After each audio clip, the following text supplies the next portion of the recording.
મારું નામ જયપાલ છે। સવારના સમયે મેં મારી પત્ની સાથે વાતચીત કરી હતી। તેણે મારા માટે કપડાં કાઢી આપ્યા હતા અને હું તે કપડાં પહેરીને ચાલવા ગયો હતો। મારી પત્ની ખૂબ ખુશ હતી અને આજે ખબર નહીં કેમ મને તેની આંખોમાં એક અજીબ ચમક દેખાતી હતી।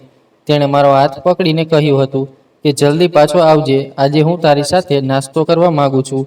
ચા તૈયાર રાખીશ અને તારી રાહ જોઈશ। મેં કહ્યું હતું, તું ચિંતા ન કર, આજે હું બીજા દિવસો કરતાં વધુ જલ્દી આવી જઈશ। જ્યારે હું ચાલવા ગયો ત્યારે પાછા ફરતી વખતે મેં વિચાર્યું કે મારી પત્ની માટે કંઈક મીઠું લઈ લઉં। મેં મારી પત્ની માટે મીઠાઈ ખરીદી અને પછી ઘરે પહોંચતા જ જોયું તો મારા પગ નીચેથી જમીન સરકી ગઈ। મારી પત્ની આજે ખૂબ ખુશ હતી। મારા એકના એક દીકરા સંદીપના લગ્ન થવાના હતા। સંદીપ મારો અને મારી પત્ની શાલિનીનો લાડલો અને એકમાત્ર દીકરો હતો। ખરેખર તો ઘણી મન્નતો અને મુરાદો પછી તેનો જન્મ થયો હતો।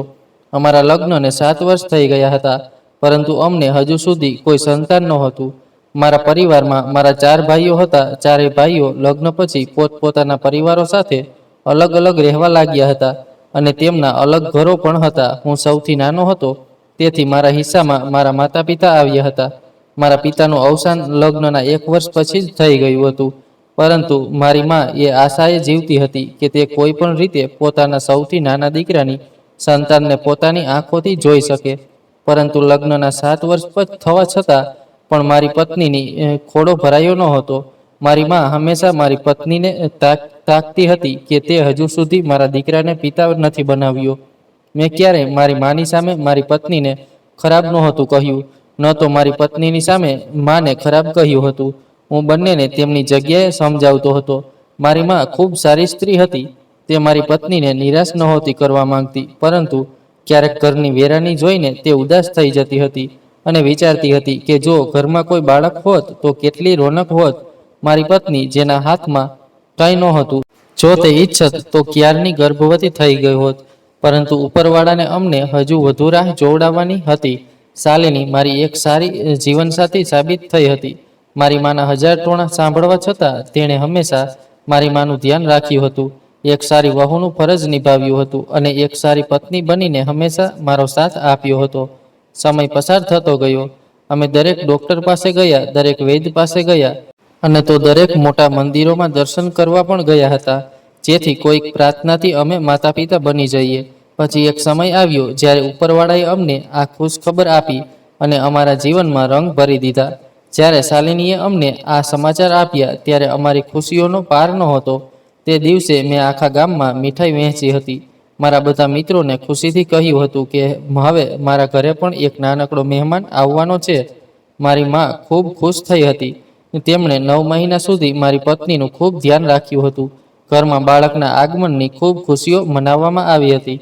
મારી માં હંમેશા કહેતી હતી, જલ્દીથી મારા જયપાલની સંતાન આ દુનિયામાં આવે, હું તેનો ચહેરો જોઈને મરી જાઉં તો પણ મને કોઈ દુઃખ નહીં। 9 મહિનાનો સમય પણ પૂરો થઈ ગયો હતો। મારી પત્નીના ચહેરા પર હંમેશા સ્મિત હતું। જો કે ગર્ભાવસ્થા દરમિયાન તેણે ઘણી તકલીફોનો સામનો કરવો પડ્યો હતો, પરંતુ હું અને મારી માં હંમેશા તેની સાથે હતા અને તેને દિલાસો આપતા હતા કે જે મહેમાન ઘરે આવવાનો છે તું તેની માં કહેવાશે। માં બનવાના નામથી શાલિનીમાં હિંમત આવી જતી હતી, કારણ કે તે પણ ઘણા સમયથી માં બનવાની ખુશી માટે તરસી રહી હતી। પછી એક સમય આવ્યો જ્યારે તેણે એક સુંદર દીકરાને જન્મ આપ્યો। મારી માએ તેને જોતાં જ તેને પોતાના હૃદય સાથે ચાંપી લીધો હતો। તે ખૂબ ખુશ થઈ હતી અને તેમણે તેને જોતાં જ તેનું નામ સંદીપ રાખ્યું હતું। અમારા આ દીકરા સાથે મારી અને મારી પત્નીની ઘણી આશાઓ જોડાયેલી હતી। બાળક તો અમારા ઘરે આવી ગયું હતું। તેના હસવાની અને રડવાની અવાજ ઘરમાં ગૂંજતો હતો। ઘરમાં જાણે રોનક આવી ગઈ હતી। અમે જે હંમેશા સંતાન માટે તરસતા હતા અને અમારું જીવન તેના વિના અધૂરું હતું, તેણે અમારા જીવનમાં આવીને અમારું અધૂરું જીવન પૂરું કરી દીધું હતું। મારો દીકરો મારી અને શાલિનીની ભાગે ઓછો આવતો હતો। મારી માં જ તેનું ધ્યાન રાખતી હતી। સંદીપના આગમન પછી જીવન ખૂબ ખુશહાલ લાગવા લાગ્યું હતું। પછી ધીરે ધીરે સંદીપ 1 વર્ષનો થયો, પરંતુ આ 1 વર્ષમાં મારી માં ઘણી હદે બીમાર રહેવા લાગી હતી। કહે છે ને કે ક્યારેક માણસને વધુ ખુશી બરદાસ્ત નથી થતી। મારી માં, જે હંમેશા પોતાના પૌત્રમાં રમાણ રહેતી હતી, તે હવે હિંમત હારવા લાગી હતી। તેમને બીમારીએ ઘેરી લીધા હતા અને તે બીમારી પડી ગયા હતા આ દરમિયાન મેં અને મારી પત્નીએ તેમની ખૂબ સેવા કરી હતી.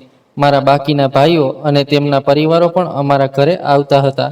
મારા મોટા ભાઈઓએ પણ મારી માની સેવામાં કોઈ કસર નહોતી છોડી. મેં હંમેશા મારા માતા પિતાનું ખૂબ આદર કર્યું હતું અને મોટા ભાઈઓના અલગ થયા પછી પણ મારા માતા પિતાને મારી સાથે રાખ્યા હતા.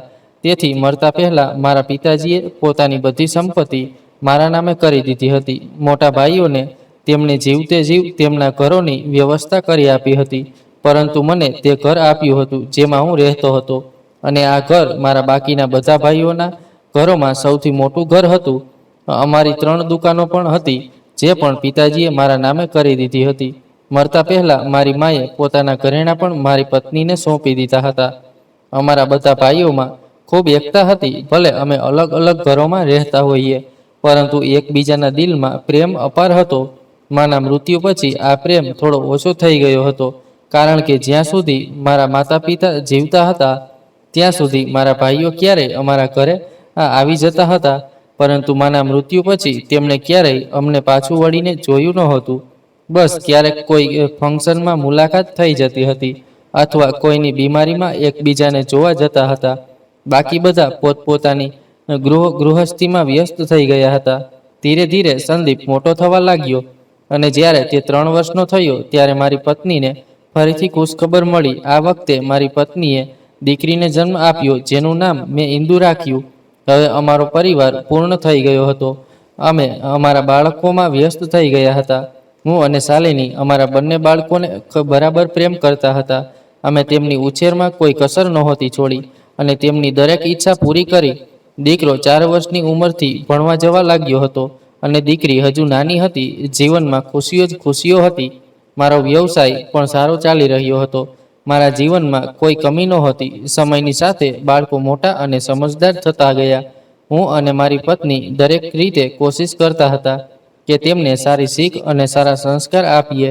ખરેખર મારા બંને બાળકો ખૂબ સમજદાર હતા, અને હું એ જ ઈચ્છતો હતો કે મારા બંને બાળકો સમજદાર જ રહે, ભાઈ બહેનમાં એકતા રહે. ધીરે ધીરે મારા બંને બાળકો મોટા થતા ગયા. મેં તેમના ભણતરમાં કોઈ કસર નહોતી છોડી. દીકરાને હંમેશા દીકરીની જેમ રાખ્યો હતો. અમારા પરિવારમાં ખૂબ પ્રેમ હતો. સંદીપનું ભણતર પૂરું થયું તો મેં તેને એક સારી કંપનીમાં નોકરીએ લગાડી દીધો હતો, અને ઇન્દુ હજુ ભણતી હતી. મારી દીકરી ખૂબ સુંદર હતી અને દીકરો પણ ખૂબ સ્માર્ટ હતો. મારા ઘણા એવા મિત્રો હતા જેમની સાથે હું ફ્રી ટાઈમમાં બેસીને ચા પીતો હતો. મારી પત્ની એક સુગ્ન અને સમજદાર સ્ત્રી હતી.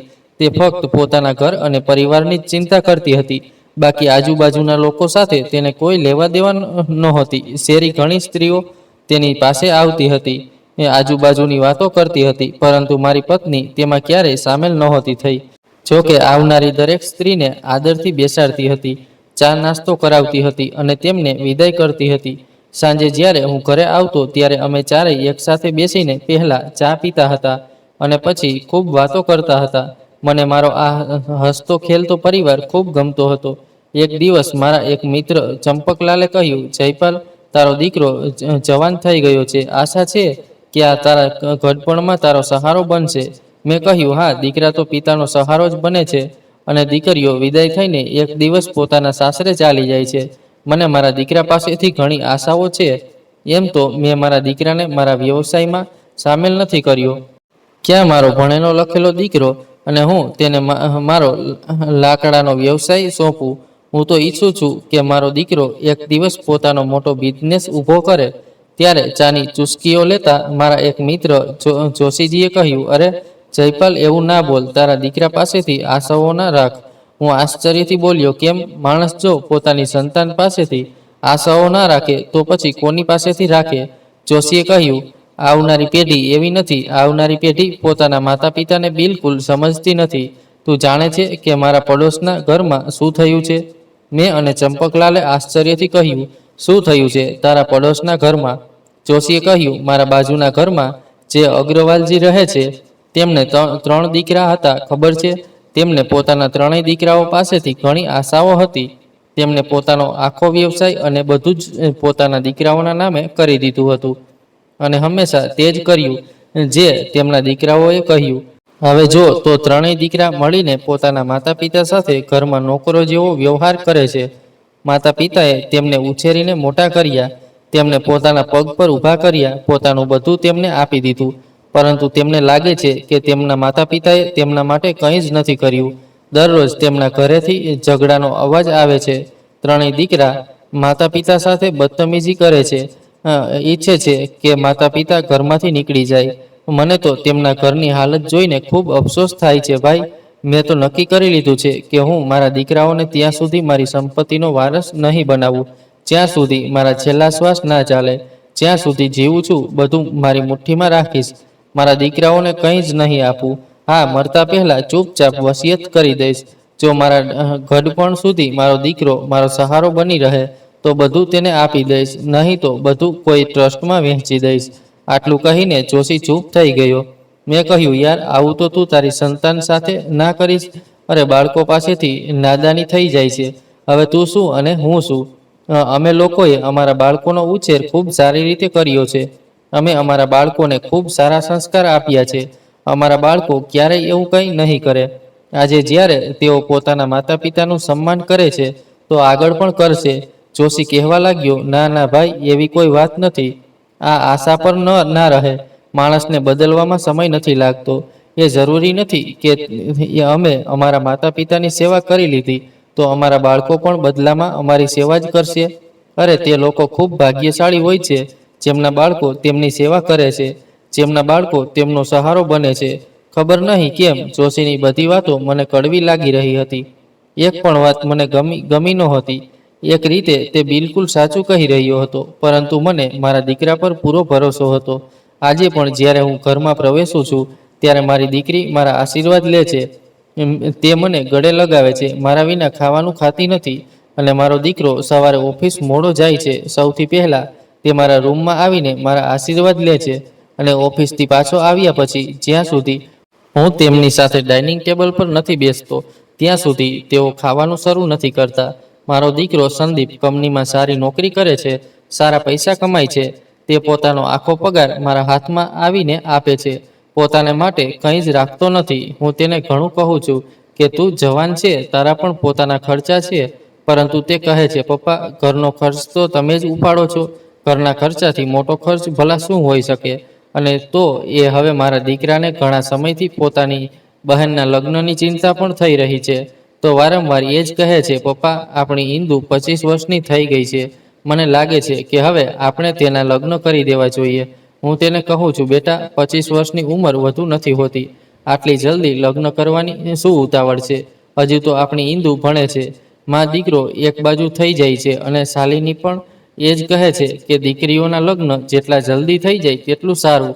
હું તો કહું છું કે આપણે જલ્દીથી ઇન્દુ માટે કોઈ સારો છોકરો શોધીને તેને તેના લગ્ન કરી દઈએ, જેથી તેના કર્તવ્યમાંથી મુક્ત થઈ શકીએ. ઇન્દુની સામે જ્યારે જ્યારે લગ્નની વાત આવતી તે રડવા લાગતી અને કહેતી, મમ્મી, પપ્પા, ભાઈ, હું તમને છોડીને ક્યાંય નહીં જાઉં. હંમેશા તમારી સાથે રહીશ. મારે લગ્ન નથી કરવા. મારી દીકરી ખૂબ સંસ્કારી હતી. મારી પત્નીએ તેને હંમેશા મોટાનું માન રાખવું, ઘરની બહાર ઓછું નીકળવું અને છોકરીઓથી દૂર રાખવી એ જ શીખવાડ્યું હતું. કારણ કે આજકાલનું વાતાવરણ અમે બહુ સારી રીતે જાણીએ છીએ. હું એ વાતની વિરુદ્ધ નહોતો કે મારા બાળકો લવ મેરેજ કરે, પરંતુ મને ડર હતો કે ક્યાંક મારા બાળકોનું દિલ ન તૂટી જાય. મેં મારી દીકરીને પૂરી છૂટ આપી હતી કે જો તે કોઈને પસંદ કરે તો અમને જણાવે.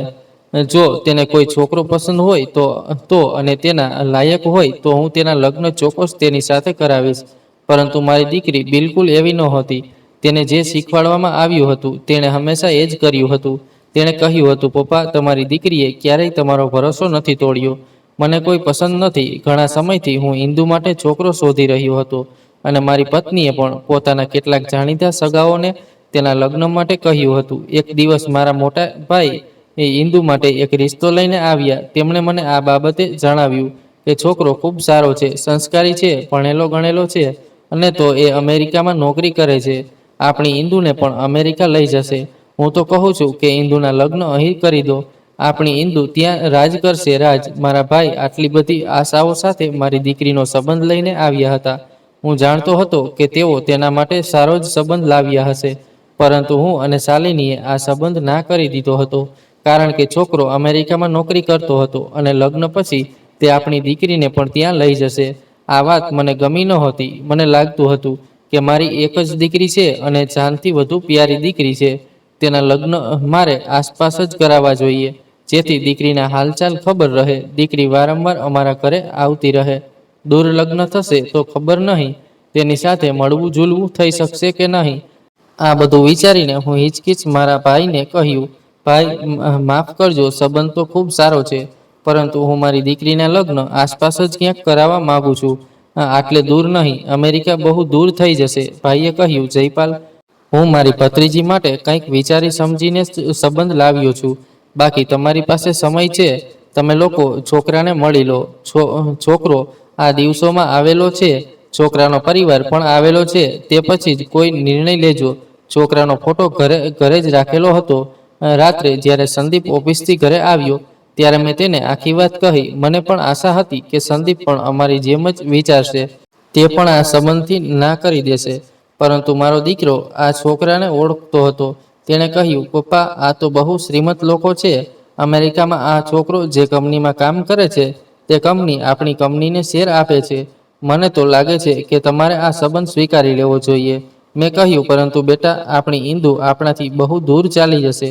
તેણે કહ્યું, એમાં કોઈ મોટી વાત નથી પપ્પા. તમે એ જુઓ કે આપણી ઈંદુ ત્યાં રાજ કરશે. શાલિની મારી તરફ જોવા લાગી. કદાચ તેના મનમાં પણ તેના દીકરાની વાત બેસી ગઈ હતી. પછી આખરે મેં પણ હા પાડી દીધી હતી. છોકરાવાળા આવેલા હતા. ઈંદુને પસંદ કરીને ચાલ્યા ગયા હતા. અમને પણ છોકરો ખૂબ ગમ્યો હતો અને પછી અમે તેના લગ્ન ખૂબ ધામધૂમથી કર્યા હતા. દીકરી આદર સાથે વિદાય થઈ ગઈ હતી. તેને વિદાય કરતી વખતે અમે બધા ખૂબ રડ્યા હતા. મેં મારી દીકરીને કહ્યું હતું, તું અમને મળવા આવતી રહેજે. તું બહુ દૂર જઈ રહી છે. અમને ભૂલી ન જતી. લગ્નના પૂરા 15 દિવસ પછી ઈંદુ અને તેનો પતિ અમેરિકા ચાલ્યા ગયા હતા. દીકરીનો ફોન આવતો હતો. તે જણાવતી હતી કે તે ત્યાં બહુ ખુશ છે. અમારું દિલ રાહતથી ભરાઈ ગયું હતું કે ચાલો, સારું છે, દીકરીને સારું સાસરું મળ્યું છે. હવે અમે વિચાર્યું કે સંદીપની ઉંમર પણ 28 વર્ષની થઈ ગઈ છે. અમારે તેના વિશે પણ વિચારવું જોઈએ. તેથી એક દિવસ મારી પત્નીએ સંદીપ સાથે વાત કરી, બેટા, હું ઈચ્છું છું કે તારા લગ્ન પણ થઈ જાય. તેથી હું તારા માટે છોકરી પસંદ કરવા માંગુ છું. સંદીપે હસતા હસતા કહ્યું, મમ્મી, તમારે છોકરી પસંદ કરવાની કોઈ જરૂર નથી. છોકરી તો મેં પોતે જ પસંદ કરી લીધી છે. આ વાત સાંભળીને અમને કોઈ આશ્ચર્ય નહોતું થયું. દીકરાની ખુશી અમારા માટે સૌથી મહત્વની હતી. તેથી તેણે જે છોકરી વિશે અમને જણાવ્યું, અમે તેના ઘરે સંબંધ લઈને પહોંચી ગયા હતા. છોકરી સારી હતી, સુંદર હતી. સંદીપ જે કંપનીમાં કામ કરે છે તે ત્યાં જ જુનિયરની પોસ્ટ પર નોકરી કરતી હતી. મને છોકરીનો પરિવાર થોડો અજીબ લાગ્યો હતો. તેના બધા ભાઈ બહેનોના લગ્ન થઈ ગયા હતા. પિતા આ દુનિયામાં નહોતા અને માં ખૂબ વધુ બોલતી હતી. પરંતુ છોકરી સુંદર હતી. બસ આટલું વિચારીને અમે સંદીપના લગ્ન શ્રેયા સાથે કરી દીધા હતા. શ્રેયા લગ્ન પછી થોડા દિવસો સુધી તો અમારી સાથે ખૂબ સારી રહી, પરંતુ લગભગ 1 મહિનો પસાર થયા પછી તેણે અજીબ અજીબ હરકતો શરૂ કરી દીધી હતી. જેમ કે તે સવારે વહેલી નહોતી ઉઠતી. તેને પોતાના રૂમમાં બેસીને જ ખાવાનું જોઈતું હતું. રૂમમાં બેસીને જ નાસ્તો જોઈતો હતો. તે ડાઇનિંગ ટેબલ સુધી ઉઠીને પણ નહોતી આવતી. મેં જોયું હતું કે સંદીપ પણ મોટા ભાગે પોતાના રૂમમાં જ રહેતો હતો. ઘરમાં પોતાના પિતાની હાજરી હોવા છતાં પણ તે રૂમની બહાર નીકળીને નહોતો આવતો. જ્યારે મેં આ બાબતની ફરિયાદ તેની સાથે કરવા માંગી ત્યારે શાલિનીએ મને રોકી દીધો અને કહેવા લાગી, દીકરાના લગ્ન નવા થયા છે અને નવા લગ્નમાં બાળકો ઘણીવાર આવું જ કરે છે. લગ્નના તરત પછી જ મેં મારા દીકરાને બદલાતો જોયો હતો. તેણે તો પોતાના માતા પિતા સાથે વાતો કરવાનું અને સમય વિતાવવાનું પણ છોડી દીધું હતું. તે ફક્ત સવારે ઉઠતો, નાની મોટી વાતચીત કરતો, આશીર્વાદ લઈને ઓફિસ જતો રહેતો, સાંજે ઘરે આવતો અને પછી પોતાના રૂમમાં જ ઘૂસી જતો. તેમનું ખાવાનું રૂમની અંદર જ જતું હતું. દીકરી વિદાય થઈ ગઈ હતી અને દીકરો રૂમની બહાર નીકળતો ન હતો અને બંને પતિ પત્ની એકલા જ ખાવાનું ખાતા હતા. મેં જોયું હતું કે શાલિની ખૂબ થાકેલી રહેતી હતી. કદાચ વહુના આવ્યા પછી તેના પર ઘરનું કામ વધુ વધી ગયું હતું. સંદીપના લગ્નના 15 દિવસ સુધી તો ઈંદુ પણ પોતાના પતિ સાથે ઘરમાં જ હતી અને તેણે પણ પોતાની માની સાથે કામમાં ખૂબ સાથ આપ્યો હતો. પરંતુ દીકરીના ગયા પછી તો ઘર જાણે સૂનું થઈ ગયું હતું અને શાલિની પર ખૂબ મહેનત પડી રહી હતી. છતાં પણ તે હિંમતથી કામ લેતી હતી. એક દિવસ હું અચાનક ઘરમાં પ્રવેશ્યો તો મેં જોયું કે મારી પત્ની જમીન પર પોતું લગાવી રહી છે અને વહુ સોફા પર બેસીને મોબાઈલનો ઉપયોગ કરી રહી છે અને જોર જોરથી હસી રહી છે. જેવો હું અંદર પહોંચ્યો તરત જ વહુએ ઊભા થઈને કહ્યું, પપ્પાજી તમે આવી ગયા? મેં કહ્યું, હા હું આવી ગયો છું વહુ, પરંતુ તું પણ તારી સાસુની સાથે ઘરમાં કામમાં હાથ બટાવ. મારી વાત પર શ્રેયાનો જાણે મોઢું બગડી ગયું હતું. તે મોઢું ચડાવીને પોતાના રૂમમાં ચાલી ગઈ હતી. શાલિનીએ કહ્યું, આજે તમે વહુ સાથે આવું કેવું બોલ્યા? મેં કહ્યું, તને આખો દિવસ ઘરના કામ કરતા કરતા થાકી જાય છે. વહુએ પણ તારી સાથે ઘરના કામમાં ધ્યાન આપવું જોઈએ. હવે તે નવી વહુ નથી રહી, જૂની થઈ ગઈ છે અને હવે તેણે હંમેશા માટે અહીં જ રહેવાનું છે. તે આ વાત કેમ નથી સમજતી? શાલિનીએ મારા ખભા પર હાથ મૂકીને કહ્યું, તમે બહુ ભાવુક થઈ રહ્યા છો. એવી કોઈ વાત નથી. હું તો પહેલા પણ ઘરના બધા કામ કરતી હતી ને, હવે પણ કરી લઉં છું. તો શું થયું? મેં કહ્યું, ના પહેલા તું ઘરના કામ એકલી નહોતી કરતી. પહેલા તારી સાથે હિન્દુ હતી જે કામ કરતી હતી અને મોટાનું આદર સન્માન પણ કરતી હતી. જે દિવસથી વહુ આ ઘરમાં આવી છે તે દિવસથી અત્યાર સુધી મેં તેને ન તો આપણી સાથે ખાતી જોઈ છે, ન પૂજાપાઠ કરતી જોઈ છે અને ન તો તને કે મારી સાથે વાત કરતી જોઈ છે.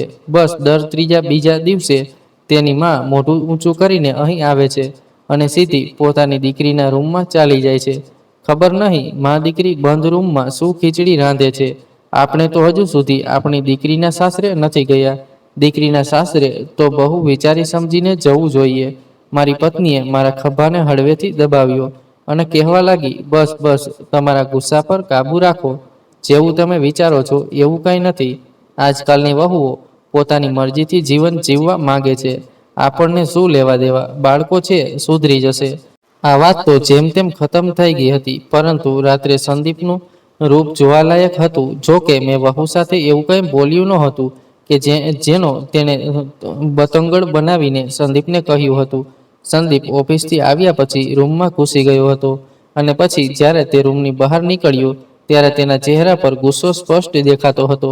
તે મારા રૂમમાં આવ્યો અને કહેવા લાગ્યો, પપ્પા આ શું હરકત છે? તમે નવી વહુ સાથે કેવી રીતે વાત કરી? તમને શું લાગે છે કે શ્રેયા કોઈ કામ નથી કરતી? અરે તે મમ્મી સાથે ઘરનું કામ કરવા માંગે છે, પરંતુ મમ્મી જ તેને ના કરી દે છે. સંદીપની આ વાત પર શાલિનીએ આશ્ચર્યથી પોતાના દીકરા તરફ જોયું હતું. હું જાણતો હતો કે તે પોતાની પત્નીની કહેલી વાતો દોહરાવી રહ્યો છે. મારા દીકરાએ ક્યારેય મારી સાથે કે પોતાની મા સાથે ઊંચા અવાજે વાત નહોતી કરી, પરંતુ પોતાની પત્નીની તરફદારી કરતા તેની નજરોમાં બદલાતો વ્યવહાર મેં સારી રીતે જોયો હતો. મેં કહ્યું, બેટા શ્રેયા આપણા ઘરની વહુ છે, આપણી ઇજ્જત છે. મેં તેને કંઈ નહોતું કહ્યું, ફક્ત એટલું જ કહ્યું હતું કે તું ઘરમાં કામમાં ધ્યાન આપજે અને તું આ રીતે મારી સાથે કેવી રીતે વાત કરે છે? આના પર સંદીપે પોતાની નજર નીચી કરતા કહ્યું, પપ્પા આ ઘરની સ્ત્રીઓનો મામલો છે. તે કામ કરવા માંગે છે કે નથી માંગતી, તમારે આ મામલાને ન બોલવું જોઈએ. આટલું કહીને તે મારા રૂમમાંથી નીકળી ગયો હતો. પરંતુ મને આજે ખાતરી થઈ ગઈ હતી કે મારો એ દીકરો જેના પર હું હંમેશા ગર્વ કરતો હતો કે તે ક્યારેય નહીં બદલે, તે લગ્નના ફક્ત થોડા દિવસોમાં જ બદલાઈ ગયો હતો. મેં વિચાર્યું, કોઈ વાંધો નહીં, સમયની સાથે બધું ઠીક થઈ જશે. પરંતુ કંઈ જ ઠીક નહોતું થયું. મારા દીકરાનો વ્યવહાર દિવસે દિવસે બદલાતો જતો હતો. તેની નજરોમાં તેની માં નહોતી રહી અને પિતા નહોતા રહ્યા. શ્રેયાની માં રોજ અમારા ઘરે આવતી હતી. મેં જોયું હતું કે તે અડધો દિવસ અમારા ઘરે રહેતી અને અડધો દિવસ પોતાની દીકરીને પોતાની સાથે લઈ જતી હતી. હું કે મારી પત્ની કોઈને કંઈ પણ કહી શકતા નહોતા, કારણ કે અમે જાણતા હતા કે આ બંને મા દીકરીએ અમારા દીકરાને પોતાના કબજામાં લઈ લીધો છે. હવે અમારો દીકરો અમારો નહોતો રહ્યો. ઇન્દુ સાથે અમારી ફોન પર વાત થતી હતી. તે અમારા હાલચાલ પૂછતી રહેતી હતી, પરંતુ અમે તેને ઘરની પરિસ્થિતિ વિશે ક્યારેય કંઈ જણાવ્યું નહોતું.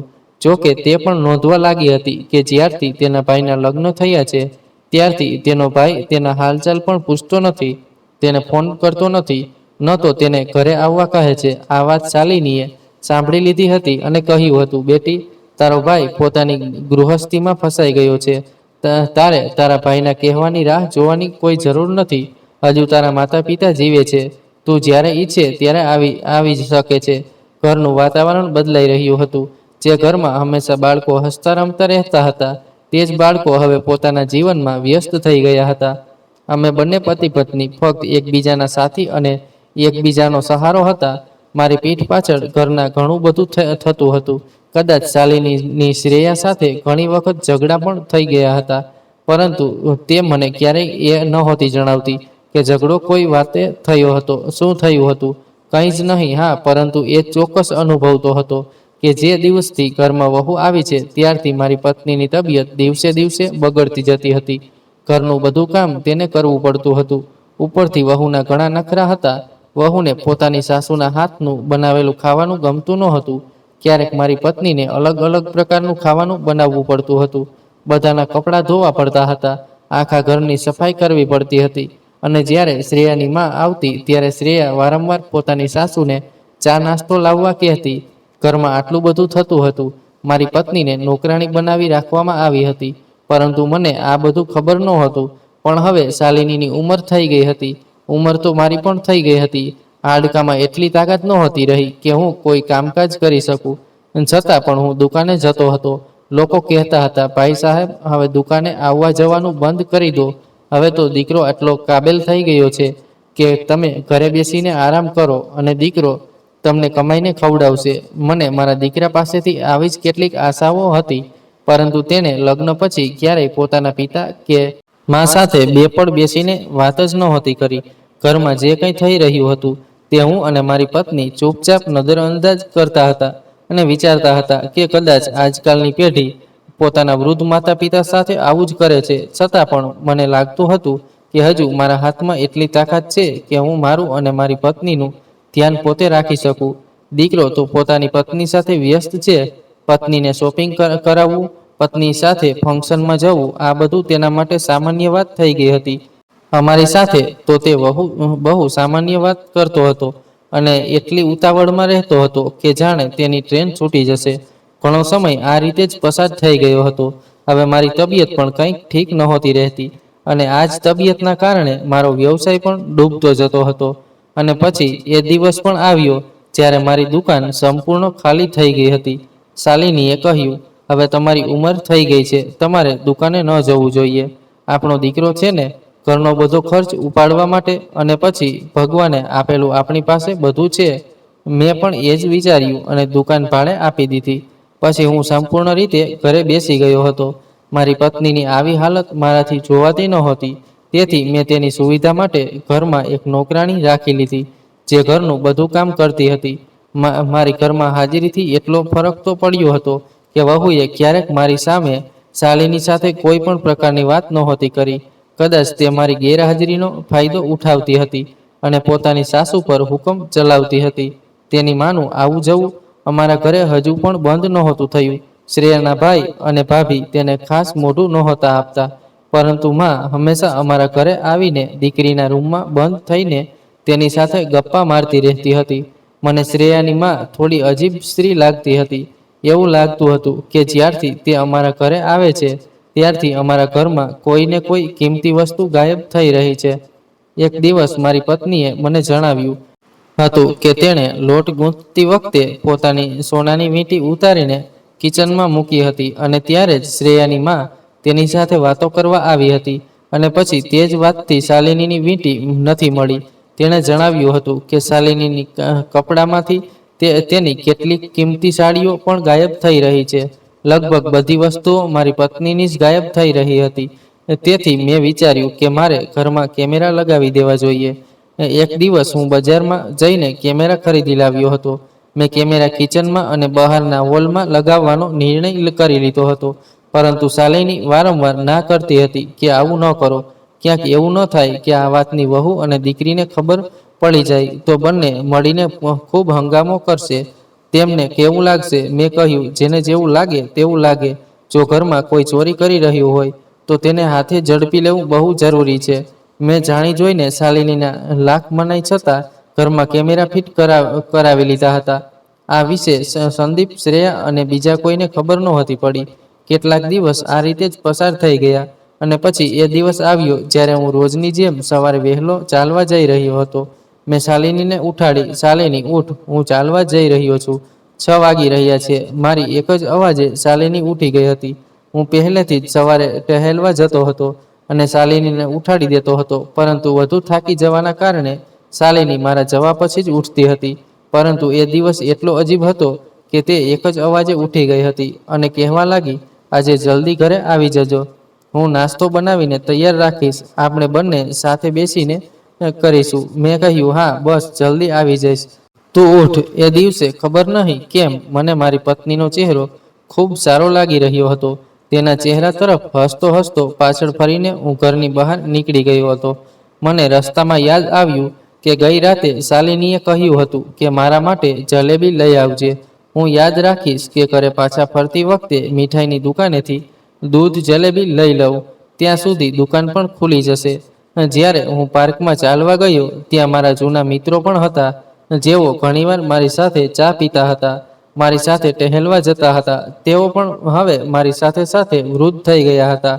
તેમની સાથે ચાલતા ચાલતા ટહેલતો અને પછી ઘણી બધી વાતો થઈ જતી જે અમારી વચ્ચે ઘણીવાર થતી હતી. ત્યારથી પાછા ફરતી વખતે જ્યારે જલેબીવાળાનો ઠેલો જોયો તો મેં મારી પત્ની માટે જલેબી લેવા માંડી. દૂધની દુકાનેથી દૂધ પણ ખરીદી લીધું અને પછી પાછું લઈ આવતો હતો. ત્યારે મારો એક જાણીતો જૂનો મિત્ર મળી ગયો. તેણે કહ્યું, જયપાલ જલેબી ખરીદી રહ્યો છે? મેં હસતા હસતા કહ્યું, હા, તમારી ભાભીની ફરમાઈશ પર ખરીદી રહ્યો છું. તે હસવા લાગ્યો અને કહેવા લાગ્યો, આટલા વર્ષો પછી પણ ભાભી પ્રત્યે તારો પ્રેમ ઓછો નથી થયો. ભગવાન તમારો પ્રેમ આવો જ રાખે. તેની વાત સાંભળીને હું ખુશ થયો હતો અને કહ્યું હતું, ચાલ હવે મોડું થાય છે, સાંજે મળીએ. આટલું બોલીને હું ચાલ્યો ગયો હતો. ગરમા ગરમ જલેબીની થેલી મારા હાથમાં હતી અને હું દિલમાં વિચારતો હતો કે જલેબી શાલિનીને ખૂબ ગમે છે. આ જોઈને તેના ચહેરા પર સ્મિત આવી જશે અને તેનું સ્મિત જોઈને મારો દિવસ બની જશે.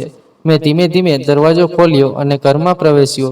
જલેબી અને દૂધની થેલી લઈને કિચન તરફ આગળ વધ્યો તો જોયું કે કિચન તો હજુ સુધી સૂનું પડ્યું હતું. ત્યાં કોઈ જ નહોતું. વહુ તો 12 વાગ્યા પહેલા ઉઠતી નહોતી અને સંદીપ 9 વાગ્યા સુધી ઓફિસ જતો હતો. હજુ તો 8:15 જ વાગ્યા હતા. મેં સામાન કિચનમાં મૂકી દીધો અને તરત જ રૂમમાં આવ્યો. રૂમમાં આવીને જોયું તો હજુ સુધી તે પથારી પર એ જ હાલતમાં પડી હતી જેમ હું તેને છોડીને ગયો હતો. મેં તેને અવાજ લગાવ્યો, વાહ જી વાહ, હજુ સુધી સૂઈ રહી છે? ઉઠ, કેટલો સમય થઈ ગયો છે? તે તો કહ્યું હતું કે તું નાસ્તો બનાવીને તૈયાર રાખીશ. જો હું તારા માટે દૂધ જલેબી લઈ આવ્યો છું. હવે જલ્દીથી ગરમ ગરમ ખાઈ લે. અરે હવે તો ઉઠી જા. હું તેની નજીક બેસી ગયો. જેવો મેં તેનો હાથ પકડીને હલાવવા માંગ્યો, તેનો હાથ એકદમ ઢીલો થઈને પલંગની કિનારે લટકી ગયો. મારો હાથ ત્યાં જ થંભી ગયો અને ચહેરા પરની સ્મિત ઉડી ગઈ.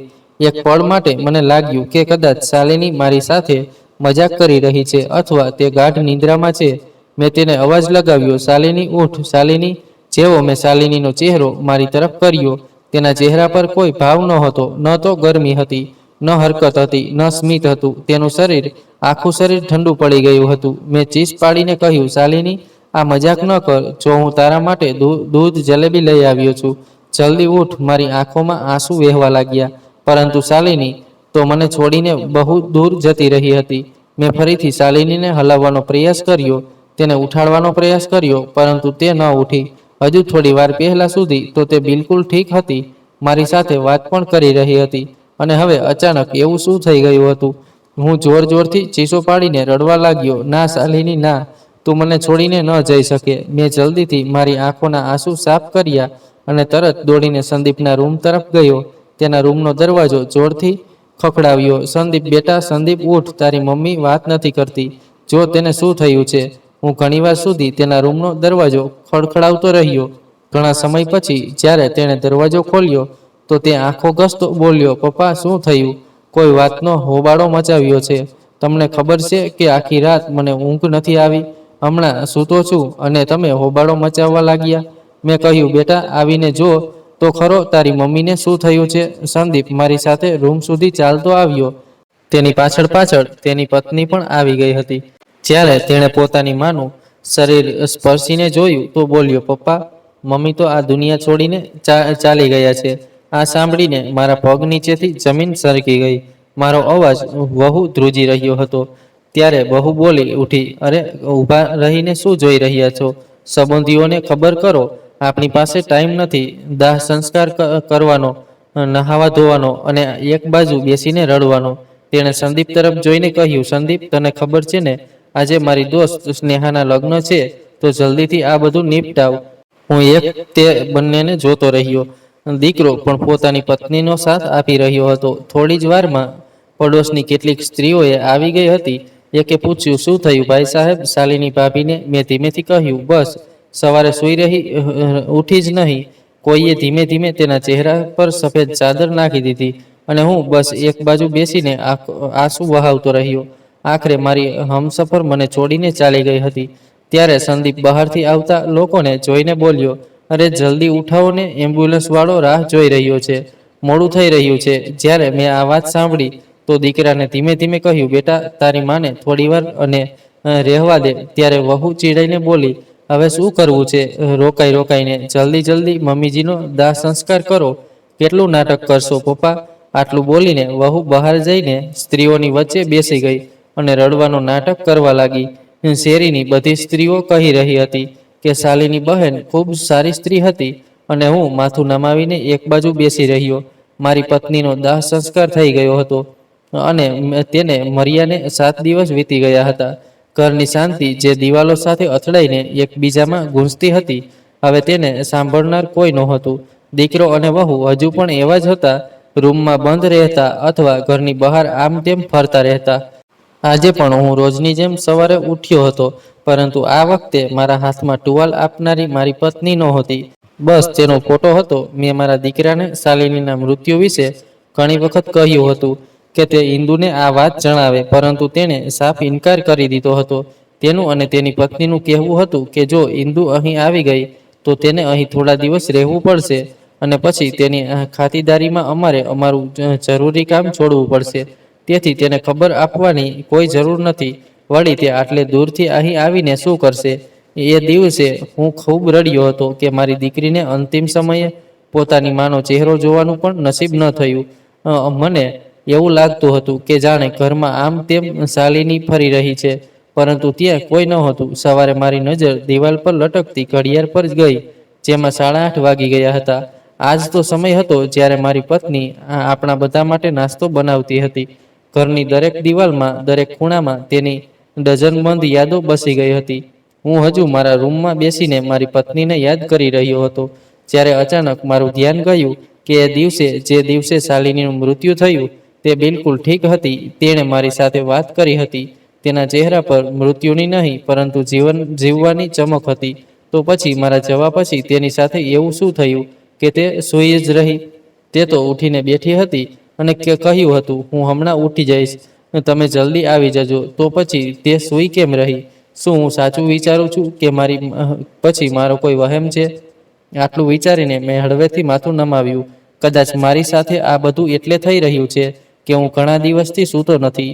થાકે મારા મગજમાં આ બધું ભરી દીધું છે. મેં શાલિનીની તસવીરને સંભાળીને મારા ઓશિકા નીચે મૂકી દીધી અને પછી ધીમે ધીમે ઉઠીને રૂમમાંથી બહાર નીકળીને રસોઈમાં ગયો.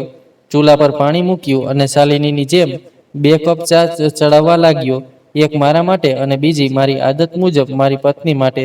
જ્યારે ચા બનીને તૈયાર થઈ તો એક કપ મેં મારા બાજુની ખાલી ખુરશી પર મૂકી દીધો. થોડીવાર ચૂપચાપ બેસી રહ્યો. મને ખબર નહોતી કે મારી પત્ની વિના પણ મારે આવો સમય જોવો પડશે. શાલિની પછી હું દરરોજ સવારે ઉઠીને મારા માટે રસોઈમાં જઈને નાસ્તો બનાવતો હતો. બપોરનું ભોજન અને રાતનું ભોજન તો મને મળતું જ નહોતું. બસ હું ઘરમાં ચા બનાવી લેતો હતો અથવા ઘરની બહાર જઈને ચા પી લેતો હતો અને ચા પીને જ મારો ગુજારો ચલાવતો હતો. આજ મારી રૂટીનનો હિસ્સો બની ગયો હતો. પરંતુ મારી આ શાંતિ અને મજબૂરીને કોઈએ સમજવાનો પ્રયાસ નહોતો કર્યો. એક સાંજે મને ખૂબ તીવ્ર ભૂખ લાગી રહી હતી. હું ધીમે ધીમે પગલે ઉઠીને રસોઈમાં ગયો. આજે ભૂખ એટલી તીવ્ર હતી કે પેટની સાંભળવી પડી. વહુ તો કોઈ કામ કરતી નહોતી. વહુને નોકરાણીના હાથનું ખાવાનું ગમતું નહોતું. તેથી તેણે નોકરાણીને કહ્યું હતું કે તે ફક્ત ડસ્ટિંગ કરે, ખાવાનું અમે બજારમાંથી મંગાવી લઈશું. તેઓ લોકો પોતાના માટે બજારમાંથી ખાવાનું મંગાવી લેતા હતા અને મારી તો કોઈને કોઈ પરવા જ નહોતી. મજબૂરીથી મેં જ એક નાના ભગોનામાં દાળ અને ચોખા ધોઈને ખીચડી પકવા મૂકી દીધી. ત્યારે જ પાછળથી શ્રેયાનો તીખો અવાજ ગુંજ્યો. તેણે કહ્યું, પપ્પા, તમને થોડીવાર શાંતિ નથી? આટલી શું ઉતાવળ છે કે તમે આટલી જલ્દી રસોઈમાં ઘૂસી ગયા? મેં પાછળ ફરીને જોયું, પરંતુ શ્રેયાને કોઈ જવાબ ન આપ્યો. તેણે કહ્યું, તમને શું લાગે છે કે હું તમારા માટે ખાવાનું નથી બનાવતી? અરે હું નથી બનાવતી તો શું થયું? બજારનું ખાવાનું તમારા માટે મંગાવી લઉં છું. પરંતુ તમારો દીકરો કહે છે કે પપ્પાને બજારનું ખાવાનું ડાયજેસ્ટ નથી થતું. લોકો શું કહેશે કે વહુ સસરાને ખાવાનું નથી આપતી? પરંતુ કોઈને શું ફરક ખબર કે મારો સસરો કેટલો ચટોરો છે? દરેક વખતે કંઈક ને કંઈક ખાવાનું જોઈએ. તેમની ભૂખ તો જાણે ક્યારેય ખતમ જ નથી થતી. મારા હાથ થંભી ગયા. એક પળ માટે મારો ચહેરો સખત થઈ ગયો, પરંતુ પછી આંખો નમી ગઈ. ગુસ્સો તો ખૂબ આવી રહ્યો હતો, પરંતુ હું શ્રેયાને મોઢું નહોતો આપવા માંગતો.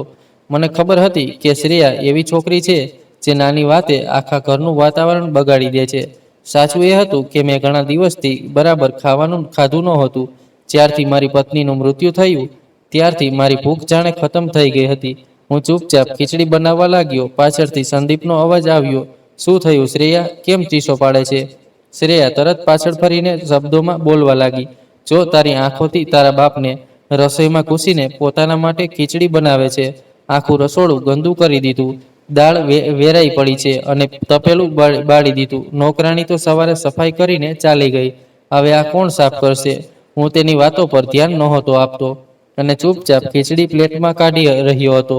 ત્યારે દીકરાએ ગુસ્સાથી મારી તરફ જોઈને કહ્યું, પપ્પા થોડી શાંતિ નથી? હમણાં હું થોડી વારમાં બજાર જવાનો હતો. તમારા માટે પણ ખાવાનું કંઈક લઈ આવતો. મેં તેની વાતનો કોઈ જવાબ ન આપ્યો અને ચૂપચાપ ખાવાની થાળી લઈને રૂમ તરફ આગળ વધ્યો. શ્રેયા, જે શાલિનીની હાજરીમાં મારી સામે અવાજ પણ નહોતી કાઢતી, તે હવે તેના ગયા પછી મારી મજબૂરીનો પૂરો ફાયદો ઉઠાવી રહી હતી. બંનેની વાતોનો અવાજ મને સારી રીતે સંભળાતો હતો. શ્રેયા સંદીપને કહી રહી હતી, સંદીપ, હવે આ ઘરમાં દરરોજ આજ તમાશો ચાલશે. સંદીપે તેને રોકીને કહ્યું, બસ શાંત થઈ જા. પછી હળવેથી કહ્યું, ઉપર જા. અને પછી તે પોતાના રૂમમાં ચાલી ગઈ. મેં પણ મારા રૂમનો દરવાજો બંધ કરી દીધો. ચૂપચાપ એક ખૂણામાં ખાવાનું જોઈ રહ્યો હતો. આવા દિવસો કેવી રીતે આવી ગયા?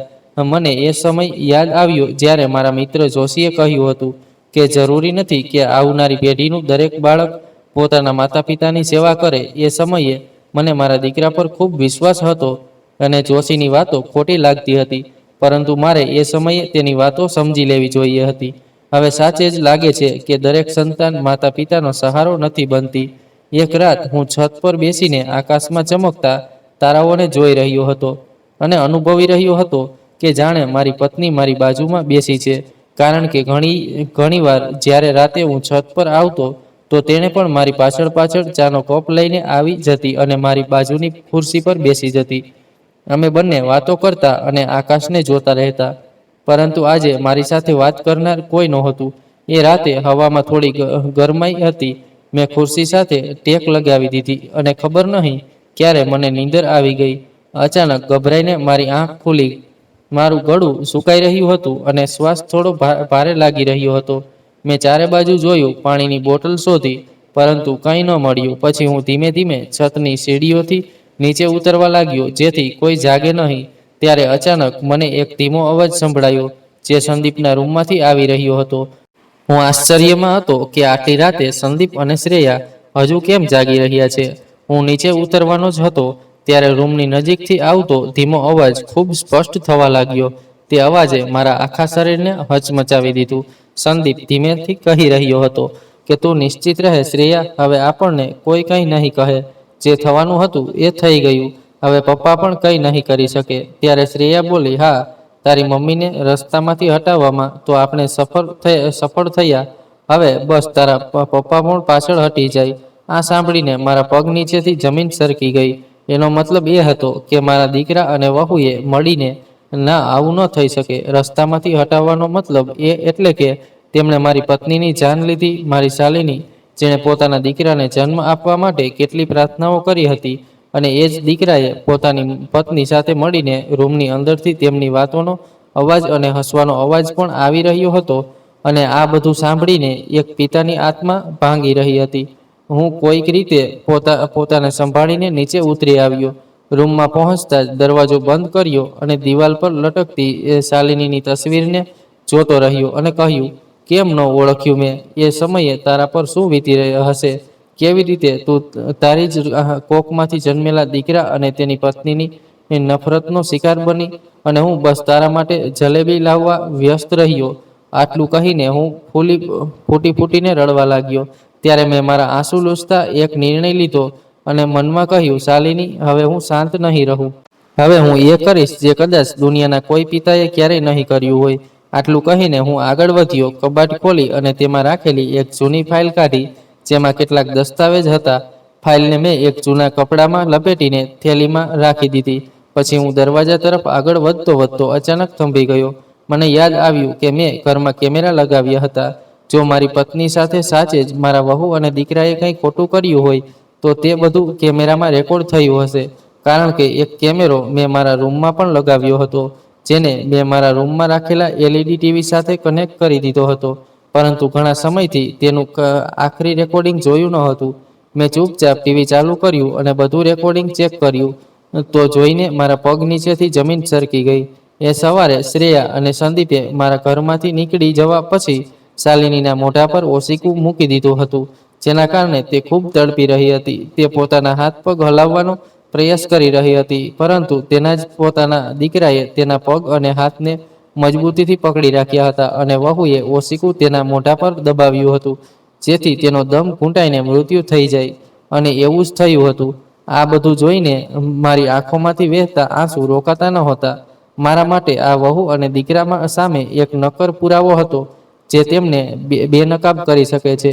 શાંતિથી મેં એ બધું રેકોર્ડિંગ પોતાની પાસે રાખી લીધું અને જરૂરી કપડાં અને સામાન લઈને ઘરમાંથી નીકળી ગયો. સવારની હળવી ધૂપ ચારે બાજુ ફેલાઈ રહી હતી અને હું મારી પત્નીને ન્યાય આપવા માટે ઘરમાંથી નીકળી ગયો. હજી હું ઘરમાંથી નીકળીને આગળના રસ્તા સુધી આવ્યો ત્યાં જ મને એક અવાજ સંભળાયો, જે એક મોટી ગાડીમાંથી આવી રહ્યો હતો. પપ્પા, પપ્પા, રોકાઓ. મેં જેવું પાછળ ફરીને જોયું તો ગાડીની બારીમાંથી મારી દીકરી જોઈ રહી હતી. ગાડી રોકાઈ અને તે ગાડીમાંથી ઉતરીને મારી પાસે આવી અને બોલી, પપ્પા, તમે ક્યાં જાઓ છો? હું ક્યારની તમારો અને મમ્મીનો ફોન ટ્રાય કરું છું, કોઈની સાથે વાત જ નથી થતી અને ભાઈ પણ ફોન રિસીવ નથી કરતા. તે તરત મારા ગળે લાગી ગઈ અને મારી દીકરીને જોઈને હું મારા આંસુઓ પર કાબુ ન રાખી શક્યો.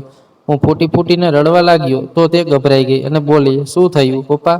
મને કહો, શું થયું? ગાડીમાં તેનો પતિ બેસેલો હતો. મેં ત્યાં જ ઊભીને મારી દીકરીને આખી વાત જણાવી. જ્યારે તેને ખબર પડી કે તેની માં આ દુનિયામાં નથી રહી અને તેના ભાઈ અને ભાભીએ મળીને આ બધું કર્યું છે, તો તેનો ગુસ્સો આકાશને આંબી ગયો. તે ખૂબ રડી રહી હતી અને પોતાના ભાઈ ભાભીને ખરી ખોટી કહી રહી હતી. પરંતુ મેં તેને સમજાવ્યું અને કહ્યું, મારી પાસે પુરાવા છે. આપણે તેમને કોઈ સજા નહીં આપીએ, કાયદો તેમને સજા આપશે. હું તમને એ પણ જણાવું કે આ બધું મારા દીકરાએ જ એટલે કર્યું કે મારી પત્ની રસ્તામાંથી હટી જાય, મારો દીકરો એક દિવસ મને પણ રસ્તામાંથી હટાવી દે અને મારી બધી મિલકત મારી વહુ અને મારા દીકરાના નામે થઈ જાય અને પછી તેઓ આ ઘરમાં આરામથી એકલા રહી શકે. જોકે હું અને મારી પત્ની ક્યારેય તેમની વચ્ચે અડચણ નહોતા બન્યા. કદાચ મારો દીકરો એવો નહોતો, તેને તેની સાસુ અને તેની પત્નીએ એવો બનાવી દીધો હતો, કારણ કે આપણા ઘરને બગાડનારી સ્ત્રી બીજું કોઈ નહીં પરંતુ મારા દીકરાની સાસુ હતી. તેણે પોતાની દીકરી અને જમાઈને આ સલાહ આપી હતી કે જો તમારે આ ઘરમાં તમારું જીવન તમારી રીતે જીવવું હોય તો તમારા માતા પિતાને રસ્તામાંથી હટાવવા પડશે. મારા દીકરાની ખુશીઓ માટે પણ મેં અને મારી પત્નીએ ક્યારેય કોઈ કમી નહોતી રાખી. તે પોતાની સાસુની વાતોમાં આવી ગયો અને તેણે પોતાની પત્ની સાથે મળીને પોતાની માને મારી નાખી. ખબર નહીં તે મને કયા દિવસે મારવાનો હતો. આ તો સારું થયું કે તે દિવસે મેં તે બંનેની વાતો મારા કાને સાંભળી લીધી હતી અને ઘરમાં કેમેરા પણ લગાવેલા હતા, જેના દ્વારા મને તે લોકોની સાચી હકીકતનો પુરાવો મળી ગયો.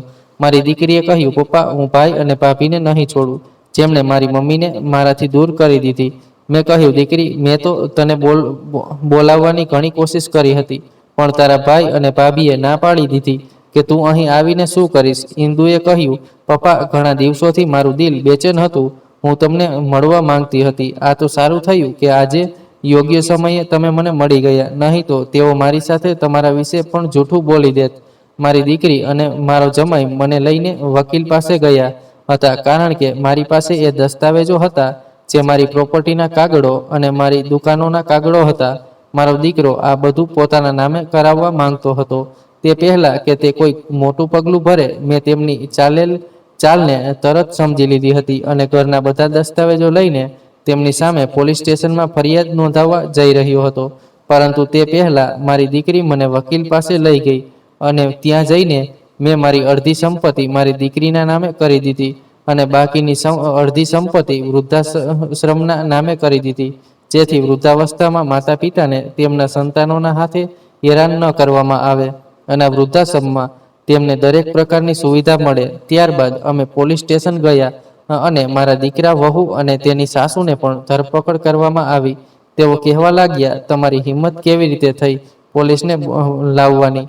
ત્યારે ઇન્દુએ કહ્યું, પોલીસને અમે લાવ્યા છીએ. શ્રેયા આગળ વધી અને બોલી, તું કોણ છે અમારા ઘરે પોલીસ લાવવાવાળી? તારા પિતાએ પોતાની મરજીથી આ ઘર છોડ્યું છે. મેં કહ્યું, તમે લોકોએ મારી પત્નીની હત્યા કરી, તમારા કરેલાની સજા તમને કાયદો આપશે. તેઓ બંને હસવા લાગ્યા અને કહેવા લાગ્યા, અમે તો એવું ક્યારેય કશું કર્યું નથી. તમે અમારા પર ખોટા આરોપ લગાવી રહ્યા છો. આખરે તમારી પાસે શું પુરાવો છે? જ્યારે તેમને સીસીટીવી ફૂટેજ બતાવવામાં આવ્યા ત્યારે તેમના હોશ ઉડી ગયા. તેમને વિશ્વાસ નહોતો કે ઘરમાં કેમેરા લાગેલા છે. તે ફૂટેજમાં બતાવવામાં આવ્યું હતું કે કેવી રીતે તેમણે મારી પત્નીની હત્યા કરી, જે જોઈને પોલીસે તે જ સમયે બંનેની ધરપકડ કરી લીધી. મારા દીકરાની સાસુ, જે તે સમયે ઘરમાં હાજર હતી, અને તેઓ સોફા પર બેસીને આરામથી તિજોરીમાંથી શાલિનીના ઘરેણાં કાઢીને એકબીજામાં વહેંચી રહ્યા હતા. મેં તે ઘરેણાં મારા હાથમાં લઈ લીધા અને કહ્યું, આ મારી પત્નીના ઘરેણાં છે. હું કોઈને નહીં આપું. પોલીસે ત્રણેયની ધરપકડ કરી લીધી. જ્યારે મારા દીકરાને હથકડી પહેરાવવામાં આવી ત્યારે તેણે બધું કબૂલ કરી લીધું કે તેણે આ બધું તેની સાસુના કહેવાથી કર્યું હતું, જેથી તે જઈને તેમના ઘરમાં રહી શકે અને તેઓ મારી આખી સંપત્તિ પોતાના કબજામાં કરીને મને રસ્તેથી હટાવીને પોતાનું જીવન સુખમય રીતે જીવી શકે. પરંતુ હવે બધું સ્પષ્ટ હતું. સત્ય ક્યારેય છુપાતું નથી. તે ત્રણેયની ધરપકડ કરવામાં આવી અને પોલીસે તેમને જેલમાં મોકલી દીધા. મારો દીકરો મારી માફી માંગી રહ્યો હતો, પરંતુ હું એવા દીકરાને ક્યારેય માફ નહીં કરું જે પોતાના માતા પિતાનો સહારો ન બની શકે, પરંતુ તેમની સાથે ખોટું કરે. તેમને તેમના કરેલાની સજા મળી ગઈ. ત્યારબાદ મારી દીકરી મને પોતાની સાથે અમેરિકા લઈ ગઈ અને હું આજે પણ મારી દીકરી સાથે અમેરિકામાં રહું છું. તેનો પતિ ખૂબ સારો છે. તે મને સસરા નહીં, પોતાના પિતા માને છે. મારી દીકરી મારું ખૂબ ધ્યાન રાખે છે, પરંતુ આજે પણ મને મારી પત્નીની ખૂબ યાદ આવે છે. આ મારી વાર્તા દ્વારા હું એ જ સંદેશ આપવા માંગુ છું કે સાચી સંતાન તે જ છે જે તમારા વૃદ્ધાવસ્થામાં તમારો સહારો બને. જો તમને તમારી સંતાનના બદલામાં વર્તન દેખાય તો તરત જ તેનાથી અંતર રાખો અને તમારા વૃદ્ધાવસ્થાને સુરક્ષિત કરવા માટે સૌથી પહેલાં તમારી જમા પૂંજીને સંભાળીને રાખો. દોસ્તો, આશા છે કે તમને અમારી આ વાર્તા ગમી હશે. જો વાર્તા ગમી હોય તો વિડીયોને લાઈક કરો. જો તમે અમારા ચેનલ પર નવા હો તો ચેનલને સબસ્ક્રાઈબ કરો અને નોટિફિકેશન બેલને દબાવો, જેથી આગળનું અપડેટ તમને સૌથી પહેલાં મળે. આભાર.